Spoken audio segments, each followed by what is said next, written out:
साथीहरु नमस्कार। आजको यस भिडियो अन्तर्गत मैले यहाँ चिकन फ्राइड राइस बनाउन गइरहेको छु।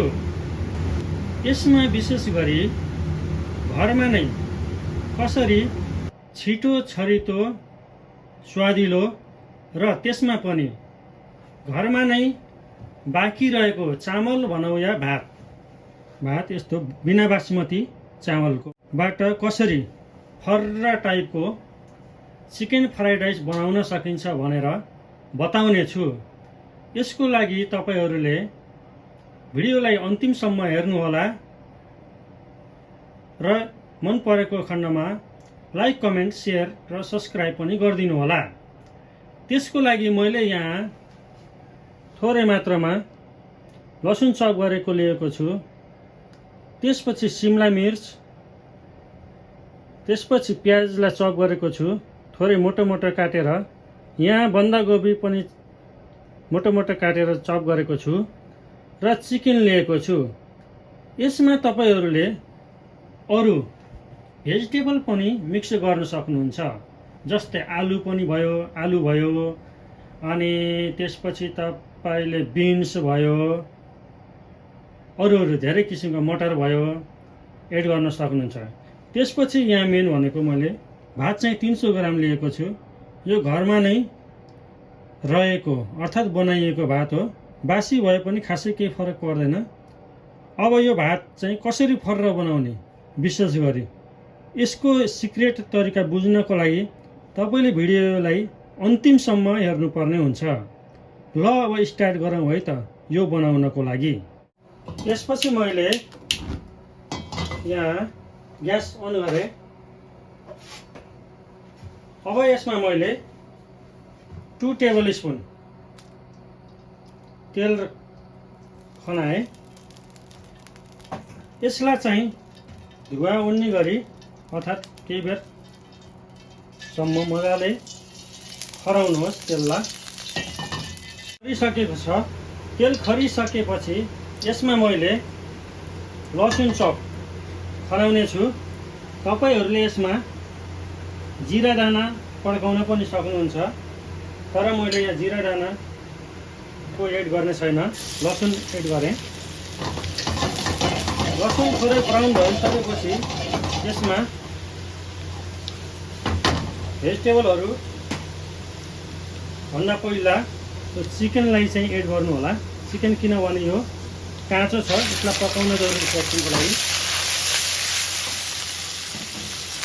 यदि तपाईले चिकन टिक्का युज गर्नुभयो भने अर्थात् पाकेको चिकन युज गर्नु हो भने यस लास्टमा एड गर्दा पनि हुन्छ, तर मैले यहाँ चिकन काँचो युज गर्नु भएको हुनाले मैले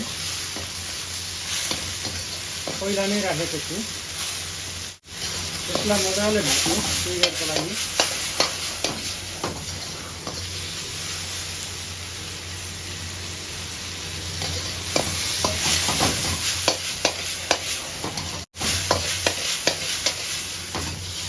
जब यो चिकन एकछिनमा पाक्छ भने जस्तो अर्थात्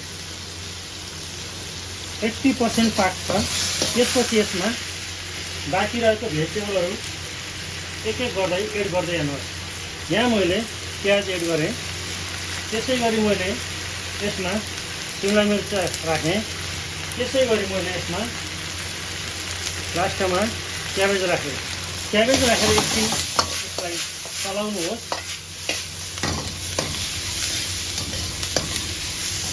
यसलाई धेरै बेर पकाउनु पनि पर्दैन, खासै भेजिटेबललाई। चिकन चाहिँ राम्ररी पाक्नुपर्छ। अब यसमा हामी नेपालीहरूले बनाउने भएको हुनाले, खाने भएको हुनाले यसमा मैले थोरै बेसा राखेँ राम्रोको लागि र टेस्टको लागि। त्यसपछि मैले यसलाई फेरि पुनः मैले चलाएँ।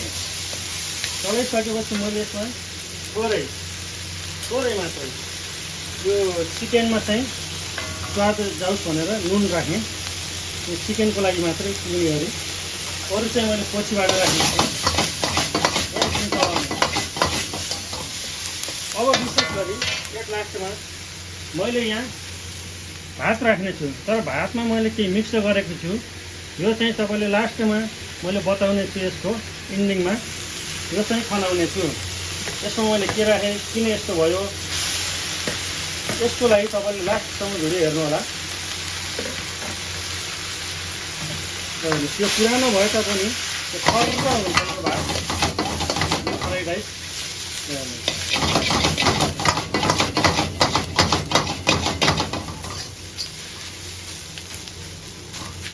र मजाले हाई टेम्परेचरमा चलाउँदै पकाउने गर्नु होला। अब मैले थोरै अजिनामोटो राखेँ, त्यसपछि थोरै खोर्सानीको धुलो, हामी विदेशीलाई मनपर्ने भएको हुनाले थोरै यसमा तपाईँले गरम मसला या कुनै पनि स्पाइसी किचन किङ केही पनि राख्न सक्नुहुन्छ स्वाद अनुसार।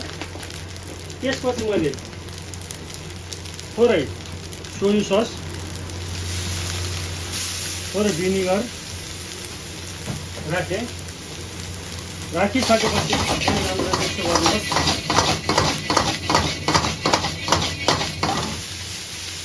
त्यसपछि यसमा थोरै नुन एड गर्नुहोस् है त। नुन एड गरिसकेपछि यसलाई मजाले पकाउँदै जानुहोस्। नुन चाहिँ स्वाद अनुसार राख्नु होला। त्यसपछि मैले थोरै ब्ल्याक पेपर पनि राखेँ। त्यो चरचर गर्दै पाक्नुपर्छ। त्यो खाँदा एकदम स्वादिलो हुन्छ। ल हेर्नुहोस्, घरबाटै बनाएको, घरकै चामलबाट बनाएको बिना बासमतीको फ्राइड राइस। र मैले लास्टमा तपाईँहरूलाई यो कसरी बनाउने, भात किनेमा के राख्ने भनेको थिएँ नि, त्यसमा चाहिँ मैले अन्डा, काँचो अन्डालाई फोरेर भातमा मिक्स गरेको थिएँ, जसले गर्दा भात चाहिँ त्यस्तो फर्र हुन मद्दत गर्यो। तपाईँहरूले पनि घरमा फ्राइड राइस अर्थात् चिकन फ्राइड राइस या भुटेको भात जे भनिन्छ त्यो बनाउनु पऱ्यो भने अबदेखिबाट एउटा काँचो अन्डा फोर्नु होला। र मैले बताएअनुसार त्यसरी फ्राइड राइस बनाउनु भयो भने एकदम स्वादिलो, टेस्टी र मिठो हुनेछ। र बच्चाहरूले या जसले पनि खान्छ त्यसले मागी थपी खानेछ। ल हेर्नु त कस्तो राम्रो भयो चिकन फ्राइड राइस। तपाईँहरूले पनि भिडियोलाई राम्ररी हेरिदिनु भएकोमा धन्यवाद। र तपाईँहरूले पनि यो रेसिपीलाई अवश्य एकचोटि ट्राई गर्नुहोला। यति नै हामीसँग रहेर यस भिडियो सुरुवात गरिदिनु भएकोमा तपाईँहरूलाई हार्दिक धन्यवाद गर्दछु। र अर्को भिडियोमा भेट्ने बाचा गर्दै अहिलेलाई भिडियोबाट छुट्टिन चाहन्छु। हस्, धन्यवाद, बाइ।